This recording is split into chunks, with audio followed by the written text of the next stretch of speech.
सो ये भी एक तरह से लिंकिंग वर्ड्स हैं। स्टार्ट करने से पहले आपको एक एग्जांपल देता हूं। Sardar Khan misbehaved with the politicians son. आज की वीडियो में एक ऐसे एस्पेक्ट की बात करेंगे जो काफ़ी ज़रूरी है राइटिंग में। आप जाने अनजाने में उसे यूज़ कर लेते हो, लेकिन आप उसको अगर 100% यूज़ करो ना, अगर आपके पास उसके बारे में 100% नॉलेज है, तो आपका जो बैंड स्कोर है वो कहाँ से कहाँ तक जा सकता है। आज की वीडियो में इसी के बारे में बात करेंगे, बहुत ज़्यादा इंपॉर्टेंट है। अगर आपने इंटरव्यूज़ देखी है मेरे कुछ स्टूडेंट्स की जिनके 7 स्कोर आया है राइटिंग में, तो आज की वीडियो के बाद पता चल जाएगा कि क्यों आया है। As a matter of fact there are 4 to 5 points that you have to keep in mind before starting your writing module. तो आज उनमें से एक पॉइंट के बारे में डिस्कस करेंगे, दैट इज कोहेजन। काफी वीडियोस आपने इस टॉपिक के रिलेटेड देखी होंगी, बट मैं इसको और डेप्थ में प्रॉपर एग्जांपल्स के साथ आपको एक्सप्लेन करूंगा। एंड अगर आपको समझ ना आया तो मुझे कमेंट सेक्शन में बता देना कि सर समझ नहीं आया, ठीक है, क्योंकि ये मेरी श्योरिटी है कि मैं आपको ये चीज़ आज क्लियर करूंगा। सो गाइज, आपने बहुत बार सुना होगा कोहेरेंस एंड कोहेजन के बारे में, लेकिन आज प्रॉपरली उसके बारे में पढ़ेंगे। सबसे पहले इसकी डेफिनेशन देख लेते हैं। कोहेजन का मतलब होता है किसी चीज को किसी के साथ लिंक कर देना, ठीक है। तो ये काफी वेज से होता है। सबसे पहले आपको इसके टाइप्स एक बार बता देता हूं। First is reference words, second is repeated words और ideas, third is transition signals, fourth is substitution, last is ellipsis. सबसे पहले रेफरेंस वर्ड्स के बारे में थोड़ा सा जान लेते हैं। एक सिंपल से एक बार आपको एग्जांपल देता हूँ। स्टूडेंट्स हैं, सपोज करो 5th स्टैंडर्ड के स्टूडेंट्स हैं, वो स्पोर्ट्स में अच्छे हैं, ठीक है। उसके बाद बोलोगे कि पर वो किस में नहीं अच्छे, स्टडी में नहीं अच्छे, ठीक है। आप कैसे बोलोगे? दो तरीके होते हैं बोलने के। सबसे पहला way, 5th class students are perfect in sports but 5th class students are not that much good in study, ठीक है। तो ये चीज होगी। और दूसरी चीज, जो सेकंड बार आपने 5th क्लास स्टूडेंट्स बोला, तो उसको हम अवॉइड करेंगे कि 5th class students are perfect at sports but they are not good at studies. तो यहाँ पे जो दे है ना, एक तरह से रेफरेंस वर्ड है, किसी को हम रेफर कर देते हैं, ठीक है। इसके साथ और कौन कौन से वर्ड्स हो जाते हैं? They, this, these, that, those, it, which, them, he, she and many more. तो एक बार फिर से एक एग्जांपल देख लेते हैं। Pollution has become a very common yet serious issue nowadays. Pollution has been there for a long time for human evolution. Pollution is rising day by day due to various aspects. तो ये एक simple सा paragraph है। तो आप यहाँ पे देख सकते हो जो पोल्यूशन वर्ड है वो कितनी बार यहाँ पे रिपीट हुआ है, ठीक है। सो यहाँ पे सिर्फ फर्स्ट सेंटेंस में पोल्यूशन के बारे में बात करेंगे, बाकी सेंटेंसेस में हम चेंज करेंगे। कैसे? Pollution has become a very common yet serious issue nowadays. It has been there for a long time for human evolution which is rising day by day due to various aspects. जो कि day by day, that means with each passing day rise हो रहा है, ठीक है। यहां पे हमने क्या किया, जो सेकंड सेंटेंस में पोल्यूशन था वहां पे हमने लगा दिया इट, ठीक है। और लास्ट वाले में क्या लगा दिया हमने? विच। तो ये था रेफरेंस वर्ड्स। ये चीज मुझे लगता है कि आपको अच्छे से क्लियर होगी, ठीक है। इसके साथ मूव करते हैं नेक्स्ट पे। रिपीटेड वर्ड्स थोड़ा सा मिलता जुलता है रेफरेंस वर्ड से, बट इसमें क्या होता है कि अगर एक पर्टिकुलर वर्ड आपका रिपीट हो रहा है पैसेज में या पैराग्राफ में बार बार, तो उसकी जगह पे हम कोई सिनोनिम या फिर कोई और वर्ड यूज कर सकते हैं, फिर डेफिनेशन यूज कर सकते हैं।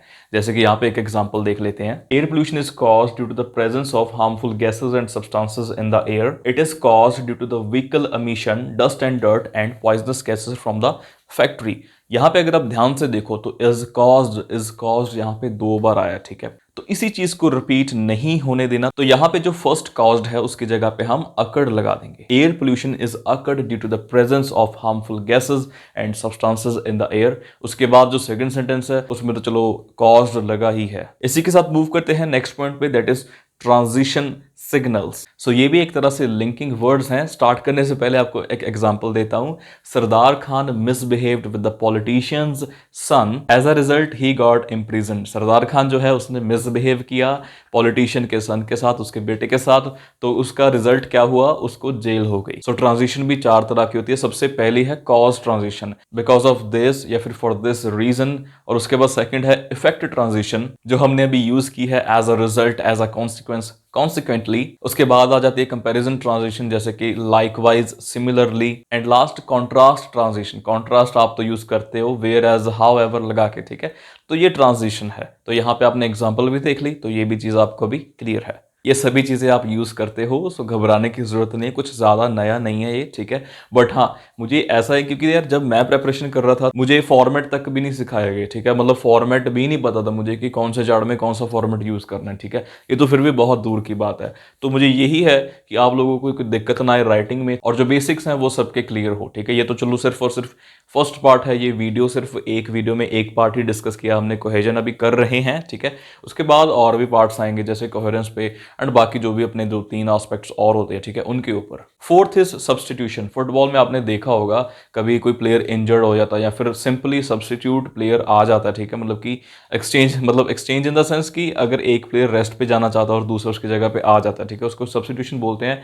तो यहाँ पे भी ऐसा है। सबसे कॉमन एग्जांपल अगर हम टास्क 1 के मैप चार्ट्स में देखेंगे, ठीक है, वहां पे मैप्स 2 होते हैं, ठीक है। सपोज करो जो फर्स्ट मैप है वो हमें लेआउट बताता है एक टाउन का, ठीक है। द फर्स्ट मैप एग्जांपल देखो, the first map shows the layout of a town in 1999, ठीक है। While the other map shows changes after a decade, ठीक है। बट यहां पे एक चीज की रेपिटेशन हुई है, दैट इज मैप है ना, the first map the other map. तो जो अदर मैप है उसकी जगह पे आप क्या चीज यूज कर सकते हो, वाइल द अदर वन मतलब कहने की जरूरत नहीं है, एग्जामिनर को खुद ब खुद पता चल जाएगा कि हाँ स्टार्टिंग में इस बंदे ने मैप की बात करी है। तो ऑफ कोर्स अदर वन का मतलब यही होता है कि जो दूसरा वाला है, यानी कि दूसरा जो मैप है। एक और एग्जांपल देख लेते हैं। Using mobile phones while driving is band in many countries since doing so can result in fatal accident.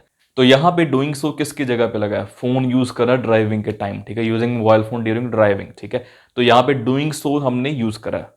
ये वाला काफी इजी था, आपको अच्छे से क्लियर हो गया होगा। अब मूव करते हैं बिल्कुल अपने लास्ट पॉइंट पे, दैट इज एलिप्सिस। नेम थोड़ा सा डिफिकल्ट है बट बहुत इजी चीज है, यकीन मानो। कई बार हमें आदत होती है एक चीज को बार बार एक्सप्लेन करने की, ठीक है। यानी कि एक पर्टिकुलर चीज को हम बार बार लेके आते हैं आगे, तो उस चीज से कैसे छुटकारा पाए। तो यहाँ पे जो एग्जाम्पल है वो बहुत ज्यादा तगड़ी है, एक बार ध्यान से सुनना। As per the reports Australia has good education, comma Australia has laws and Australia has one of the best health care units. तो यहाँ पे ऑस्ट्रेलिया हैज कितनी बार बोलेगा भाई, हमने सिर्फ एक बार इसमें एक्सप्लेन कर रहा है कि भाई ऑस्ट्रेलिया की बात हो रही है। कैसे, as per the reports Australia has good education, comma laws and one of the best health care units in the world. So this was all about cohesion. I hope आपको अच्छे से क्लियर होगा। अगर नहीं क्लियर हुआ तो आप comment section में पूछ सकते हो, और नई नई वीडियोस आ रही हैं उसके लिए सब्सक्राइब याद से करना एंड शेयर जरूर करना।